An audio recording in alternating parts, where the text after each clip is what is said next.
Dear students, आज के इस वीडियो लेक्चर में हम एग्रीकल्चर क्लास 10th जिनका जॉब रोल पैडी फार्मर है, उनके सिलेबस के रिलेटेड जितने भी इंपॉर्टेंट क्वेश्चन है यूनिट वाइज वो हम डिस्कस करेंगे। तो चलिए यूनिट फर्स्ट स्टार्ट करते हैं, जो कि है वीड मैनेजमेंट इन पैडी क्रॉप। इसमें जो पहला सेशन है उसमें हम इंट्रोडक्शन और क्लासिफिकेशन ऑफ वीड्स के बारे में यहाँ पर जानेंगे। उसमें कौन कौन सा क्वेश्चन हमें पूछा जा सकता है। क्वेश्चन नंबर फर्स्ट हमसे पूछ रहा है, define weeds and list there characteristics.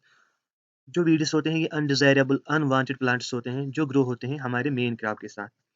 जो ही हमारे मेन क्रॉप के साथ ग्रो होते हैं तो वहाँ पर ये कंपटीशन करते हैं, यानी कम्पीट करते हैं हमारे मेन क्रॉप के साथ। किन किन चीज़ों के लिए कंपटीशन होता है वहाँ पर? न्यूट्रिएंट्स के लिए होता है, वाटर के लिए होता है, कार्बन डाइऑक्साइड के लिए होता है, सनलाइट के लिए होता है और स्पेस के लिए होता है। इसकी वजह से जो यील्ड होता है हमारे मेन क्रॉप का वो ड्रास्टिकली रिड्यूस हो जाता है, बहुत कम यील्ड आता है। और इसके अलावा हम जो भी इंटरकल्चरल ऑपरेशंस परफॉर्म करते हैं उनमें बहुत प्रॉब्लम्स आती है, हम आसानी से इंटरकल्चरल ऑपरेशंस को परफॉर्म नहीं कर पाते हैं वीड्स की वजह से। तो चलिए ये थी डेफिनेशन वीड्स की। Now coming on to the characteristics of weeds. क्या क्या कैरेक्टरिस्टिक्स वीड्स में होते हैं? वीड्स कहीं भी ग्रो करते हैं, किसी भी हालत में ग्रो करते हैं, जो भी वेदर कंडीशंस होंगी, अगर कितनी भी सीवियर ड्रास्टिक वेदर कंडीशंस होंगी, वीड्स को कोई फर्क नहीं पड़ता है, वो फिर भी अच्छे से ग्रो करते हैं।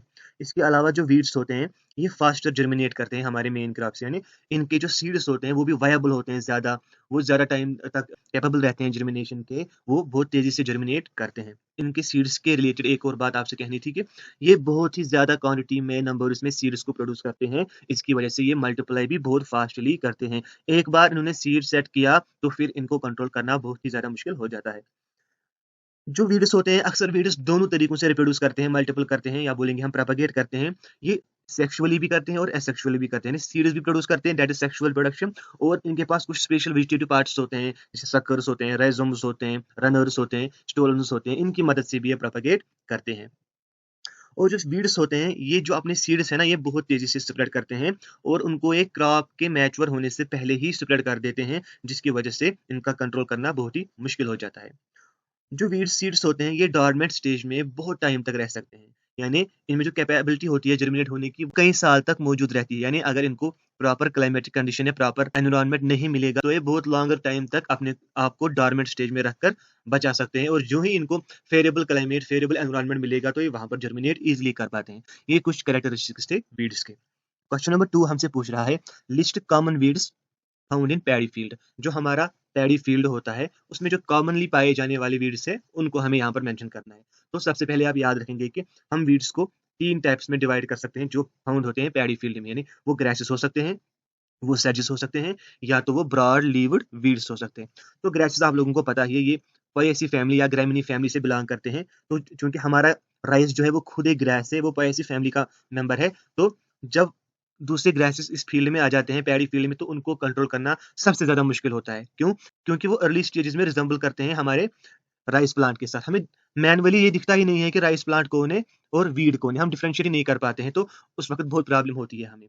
तो जो ये ग्रासेस होते हैं आपको पता है ये मोनोकॉट्स है, ठीक है? तो इनमें जो लीव्स होते हैं वो लॉन्ग होते हैं, नैरो होते हैं, और जो वेनेशन होती है वो पता ही है मोनोकॉट्स में लीव्स पे जो वेन्स होती हैं वो पैरेलल होती हैं। जो लीव्स होते हैं ग्रासेस में वो अल्टरनेट पैटर्न्स पे इमर्ज होते हैं इन बिटवीन द इंटरनोड्स। और जो इनका रूट सिस्टम होता है तो वो फाइब्रस रूट सिस्टम होता है। ये तो कैरेक्टरिस्टिक्स ही है मोनोकॉट्स का, उनका रूट सिस्टम जो होता है वो फाइब्रस होता है, हेयर लाइक रूट्स होते हैं। और मैंने आपको पहले ही कहा ये बहुत ही डिफिकल्ट होते हैं, सबसे ज़्यादा डिफिकल्ट होते हैं पैडी फील्ड में during early crop growth stage, वहाँ पर बहुत मुश्किल होता है इनको कंट्रोल करना। तो कुछ एग्जांपल्स आप याद रखेंगे यहाँ पर, जो ग्रासी वीड्स होते हैं उनमें आप इकाइनोकोला कोलोना याद रखेंगे, इकाइनोकोला क्रसगली सबसे इंपॉर्टेंट है। अगर क्वेश्चन आएगा मिमिक वीड कौन है राइस में, यानी ऐसा वीड जो बिल्कुल रिजेंबल होता है अर्ली क्रॉप ग्रोइंग स्टेज में राइस प्लांट के साथ, यानी हम विजुअली डिफरेंशिएट ही नहीं कर पाते इन दोनों में। तो उस वीड का नाम है इकाइनोकोला क्रेसगाली, ये मिमिक वीड होता है राइस में, ये क्वेश्चन पूछा जाता है। तो इसके अलावा सैनेडोन डेक्टेलॉन जो हमारे पार्क्स में होता है ग्रास, उसको हम बोलते हैं डूब ग्रास और बर्म्यूडा ग्रास, उसका जो साइंटिफिक और बॉटनिकल नेम है दैट इज सैनेडोन डेक्टेलॉन। तो यहाँ पर आप इन वीड्स की इमेजेस भी देख सकते हैं, मैं आपके लिए जूम करता हूँ, उम्मीद करता हूँ आपको ये क्लियरली दिख रहे होंगे। जो सेकंड टाइप के वीड्स पैडी फार्म में हमें मिलते हैं उनको हम सेजेस बोलते हैं। सेजेस ग्रास लाइक प्लांट्स ही होते हैं, लेकिन इनके जो स्टेम्स होते हैं वो ट्रायंगुलर होते हैं, सॉलिड होते हैं, और जो लीफ शीट्स होते हैं वो लीफ शीट्स एनक्लोज्ड होते हैं। जो सेजेस होते हैं ये फ्लडेड सॉइल्स यानी मॉइस्ट सॉइल्स पसंद करते हैं, क्योंकि आपको पता ही है हमारा जो पैडी है वो भी सेमी एक्वेटिक क्रॉप है, तो इसको एक बहुत ही सूटेबल एनवायरनमेंट मिल जाता है पैडी फील्ड में, इसलिए सेजेस जो होते हैं ये इन्वेड करते हैं लार्ज क्वांटिटीज में हमारे पैडी फार्म्स में। तो इनमें आप एग्जांपल्स याद रखेंगे, साइप्रस डिफॉर्मिस, साइप्रस इरिया, और जंगली मेहंदी भी इसमें आता है, एमेनिया बैसिफेरा। मैंने कुछ इमेजेस दी हुई है सेजेस की, आप ये देख लेना। जो थर्ड टाइप के वीड्स पाए जाते हैं हमारे पैडी फार्म्स में, those are known as broad leaved weeds. ये मोस्टली डाइकॉट वीड्स होते हैं, और जो डाइकॉट्स के कैरेक्टरिस्टिक्स होते हैं वो सब इनमें होते हैं, यानी reticulate venation, tap root system में जो फ्लोरल पार्ट्स होते हैं वो होते हैं in the multiples of fours और फाइव्स। इसके अलावा जो डाइकॉट्स होते हैं इनमें जो पोर्स होते हैं पोलन में वो 3 होते हैं, और जो वैस्कुलर बंडल्स होती है वो डाइकॉट्स में कंसेंट्रिक सर्कल्स की शेप में होती है। तो आपके लिए 2 ही कैरेक्टरिस्टिक्स इंपॉर्टेंट है इसके। नंबर 1, इनमें जो वेनेशन होती है वो नेटेड होती है, रेटिकुलेट होती है, और इनकी जो रूट्स होते हैं वो टैप रूट्स होते हैं, टैप रूट सिस्टम होता है इनमें। तो यहाँ पर कुछ एग्जांपल्स मैंने दी हुई है डाइकॉट वीड्स की, अलॉन्ग विद डायग्राम्स, वो आप देख लेंगे।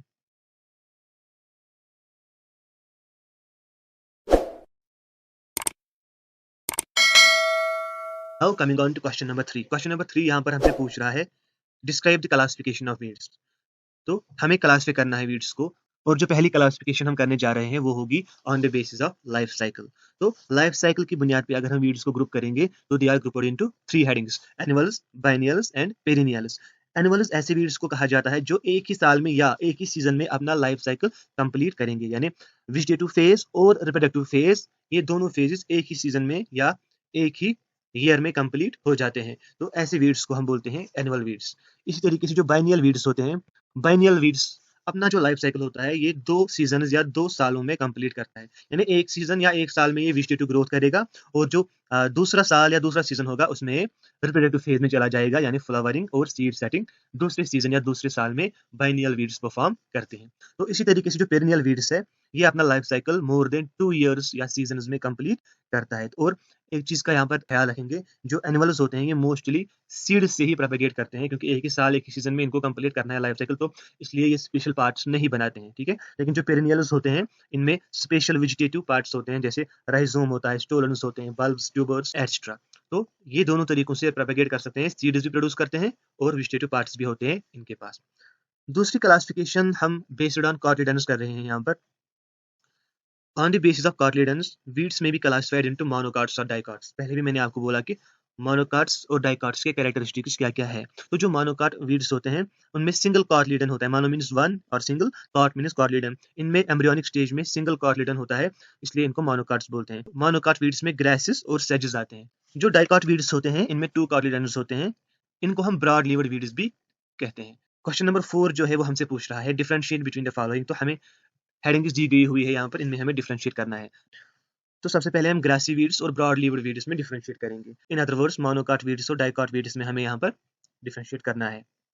जो ग्रासी वीड्स होते हैं, जैसा कि मैंने आपको कहा कि इनके लीव्स जो होते हैं वो लॉन्ग और नैरो होते हैं विद पैरेलल वेनेशन। तो यहाँ पर जो लीव्स होते हैं उनमें जो वेनेशन होती है वो नेटेड होती है या रेटिकुलेट वेनेशन होती है। ग्रेसी वीड्स में फाइब्रस रूट सिस्टम होता है, तो इसमें टैप रूट सिस्टम होता है। आप फ्लोरल पार्ट्स का भी ऐड कर सकते हैं। इन ग्रेसी वीड्स में floral parts in the multiples of 3 होते हैं, यहाँ पर इन the multiples of 4s and 5s होते हैं। इसी तरीके से आप यहाँ पर वैस्कुलर बंडल्स के बारे में लिख सकते हैं कि यहाँ पर स्कैटर्ड होते हैं, तो यहाँ पर वो इन कंसेंट्रिक सर्कल्स में होते हैं। तो ये सेम आंसर आएगा इसमें। तो यहाँ पर कुछ एग्जांपल्स है जो पहले भी हमने देखे हैं ग्रेसी वीड्स और ब्रॉड लीव्ड वीड्स के दरमियान। तो चलिए बी पार्ट देखते हैं। हमें डिफरेंशिएट करना है इस वक्त एनुअल वीड्स और पेरिनियल वीड्स में, ये भी ऊपर हमने पढ़ा। तो उसमें मैंने आपको बता दिया कि एनुअल वीड्स किन्हें कहते हैं और पेरिनियल वीड्स किन्हें कहते हैं। वही पॉइंट्स यहाँ पर टेबुलेटेड फॉर्म में आपको प्रेजेंट करने हैं अलॉन्ग विद एग्जांपल्स। ये था हमारा सेशन 1, जिसमें हमने इंट्रोडक्शन और क्लासिफिकेशन ऑफ वीड्स के बारे में जो भी इंपॉर्टेंट क्वेश्चंस आ सकते हैं वो डिस्कस कर लिए हैं। Now coming on to session 2, that is weed management. अब कैसे हम मैनेज करेंगे वीड्स, क्या क्या मेथड से वीड्स को मैनेज करने के लिए, वो हम इस सेशन में देखेंगे। जो पहला क्वेश्चन हमसे पूछा जा सकता है वीड मैनेजमेंट में, that is describe cultural methods of weed control in paddy crop. Cultural methods में एग्रोनॉमिक प्रैक्टिसेस को हम मैनिपुलेट करते हैं, जैसे crop rotation, summer ploughing, field sanitation, time of sowing, use of fertiliser. तो इन सब मेथड्स को हम कॉम्बिनेशन में यूज करके वीड्स को बहुत ही इफेक्टिवली हम कंट्रोल कर सकते हैं without using any harmful chemicals. तो इसको हम बोलते हैं कल्चरल कंट्रोल और कल्चरल मेथड। तो इसमें क्रॉप रोटेशन आएगा, यानी डिफरेंट क्रॉप्स को सेम फील्ड पे इन सक्सेशन ग्रो करना है। यानी अगर पहला क्रॉप हमारा सीरियल क्रॉप था तो दूसरा क्रॉप उसके बाद हम लीग्यूम फैमिली का इंट्रोड्यूस करेंगे। तो इसके बहुत सारे फायदे, इससे वीड्स रिड्यूस होते हैं, वो सप्रेस हो जाते हैं। सेकंड पॉइंट इसमें है सैनिटेशन यानी सफाई। जितना आप साफ रखोगे अपने फील्ड को उतना वो बच जाएगा वीड्स से, ठीक है। इस तरीके से समर प्लॉइंग आती है। समर प्लॉइंग में हम जून जुलाई में क्या करते हैं, प्लॉइंग करते हैं, जिससे जो पेरिनियल वीड्स होते हैं उनके जो अंडरग्राउंड पार्ट्स होते हैं वो एक्सपोज हो जाते हैं स्कॉचिंग हीट को और वो जल जाते हैं, इससे वो मर जाते हैं वीड्स। तो प्लांटिंग डेंसिटी भी हम मैनिपुलेट कर सकते हैं। अगर खाली जगह रही फील्ड में ज्यादा तो ऑब्वियसली वीड्स तो ग्रो करेंगे ही। क्वेश्चन नंबर 2 हमसे पूछ रहा है कि describe chemical method of weed control in paddy crop. Chemical method हम किसे कहते हैं, हम इसमें क्या करते हैं वीड्स को कंट्रोल करने के लिए। केमिकल मेथड में हम केमिकल्स यूज करते हैं जिनको हम वीडसाइड्स और हर्बिसाइड्स के नाम से जानते हैं।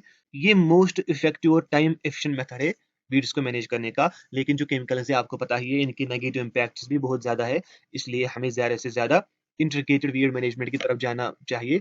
तो हमें कम से कम केमिकल्स यूज करके वीड्स को मैनेज करना चाहिए। डिफरेंट टाइप्स के हर्बिसाइड्स हम यूज करते हैं at different stages of cropping और प्लांटिंग। तो इस हिसाब से जो हर्बिसाइड्स है वो 3 टाइप्स के हैं, pre planting, pre emergence and post emergence. जो प्री प्लांट हर्बिसाइड्स होते हैं इनको हम अप्लाई करते हैं बिफोर प्लांटिंग और सोइंग ऑफ मेन क्रॉप। यानी अभी हमारा फील्ड खाली होता है, अभी हमने अपना मेन क्रॉप सो या प्लांट नहीं किया होता है, तो पहले हम ये इस टाइप के हर्बिसाइड स्प्रे कर देते हैं। तो इनमें एग्जांपल आएगा पैराकॉट। जो ये पैराकॉट है इस पे मैंने एक अलग वीडियो बनाया है, तो how to apply herbicide safely, जो कि हमने प्रैक्टिकल किया था स्कूल में। तो पैराकॉट का एक ट्रेड नेम आता है ऑल क्लियर। तो जिस भी प्लांट पे गिरेगा ये उसको किल करेगा, तो इसलिए हम इसको पहले ही स्प्रे करते हैं, यानी क्रॉप को सो करने से पहले। तो इसी तरीके से ग्लूफोसिनेट भी एक और प्री प्लांट हर्बिसाइड है जो हम अप्लाई कर सकते हैं। Now coming on to pre emergence herbicide. Pre emergence herbicide ऐसे हर्बिसाइड को हम कहते हैं जो कि हम अप्लाई करते हैं आफ्टर सोइंग। यानी हमने मेन क्रॉप अपना सो किया, प्लांट किया, लेकिन अभी वीड्स इमर्ज नहीं हुए हैं फील्ड में। यानी क्रॉप तो हमने सो किया लेकिन अभी वीड्स और क्रॉप इमर्ज नहीं हुए हैं, यानी अभी वो वीड्स और क्रॉप जर्मिनेट नहीं हुए हैं। तो उस समय जब हम हर्बिसाइड को स्प्रे करेंगे उसको हम बोलते हैं प्री इमर्जेंस हर्बिसाइड। बेसिकली ये हम सोइंग या ट्रांसप्लांटिंग से 1 से 3 दिन के बाद स्प्रे करते हैं। उसमें ब्यूटाक्लोर आता है, बेंथियोकार्ब आता है और उसमें ऑक्सीडाइजोन आता है। ये आप याद रखना, इनके रेट्स भी यहाँ पर दिए गए हैं, तो आप बस 1-2 एग्जांपल्स इनकी याद रखना। यहाँ पर इंपॉर्टेंट पॉइंट ये है कि प्री इमर्जेंस हर्बिसाइड हम अप्लाई करते हैं after sowing of crop but before emergence of weeds. तो चलिए अब देखते हैं कि पोस्ट इमर्जेंस हर्बिसाइड हम किसे कहते हैं। तो पोस्ट का मतलब है बाद में, इमर्जेंस यानी इमर्ज होना। जब वीड्स इमर्ज होते हैं हमारे फील्ड से, एक तो हमने अपना मेन क्रॉप भी सो किया है, वो भी इमर्ज हो गया होगा, उसके साथ साथ वीड्स भी इमर्ज हो गए हैं, तो ऐसे हर्बिसाइड को हम पोस्ट इमर्जेंस हर्बिसाइड कहते हैं। अगर हम इस टाइम पे हर्बिसाइड स्प्रे करेंगे तो यूजुअली 3 से 4 लीफ स्टेज पर हम ये स्प्रे करते हैं अपने पैडी क्रॉप में। तो इसमें एग्जांपल्स जो है मेटसल्फ्यूरान, मिथाइल बेंटाजोन भी आप याद रख सकते हैं, कोई भी 1-2 एग्जांपल्स आप याद रखना। तो एक इंपॉर्टेंट एग्जांपल यहाँ पर याद रखना, दैट इज 2,4-D। तो 2,4-D यानी डाइक्लोरोफिनॉक्सी एसिटिक एसिड, ये आप याद रखना, ये एब्रिविएशन भी आ सकती है।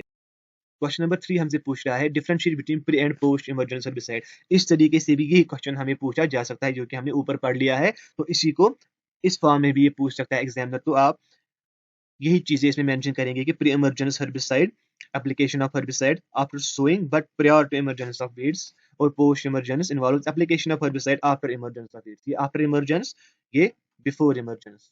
तो इसी तरीके से जो हमने टाइम ऊपर देखा कि 1 से लेकर 3 डेज आफ्टर सोइंग हम ये स्प्रे करते हैं, और ये वाला 3 to 4 लीफ स्टेज पे स्प्रे करते हैं, वो भी हम इसमें मेंशन कर सकते हैं। तो इसी के साथ हमारा यूनिट 1 जो है वो कंप्लीट होता है। इसमें 20 मार्क्स आएंगे टोटल। तो ये जो क्वेश्चन है इनको आप अच्छे से समझ लेना, अपने नोट्स बना लेना, और अगर कहीं पर कंफ्यूजन आपको लगा तो मुझे आप इंडिविजुअली पूछ भी सकते हैं। तो नेक्स्ट वीडियो में हम सेकंड यूनिट को डिस्कस करेंगे, उसमें जो इंपॉर्टेंट क्वेश्चंस पूछे जा सकते हैं उनको हम यहाँ पर कवर कर लेंगे। Thank you.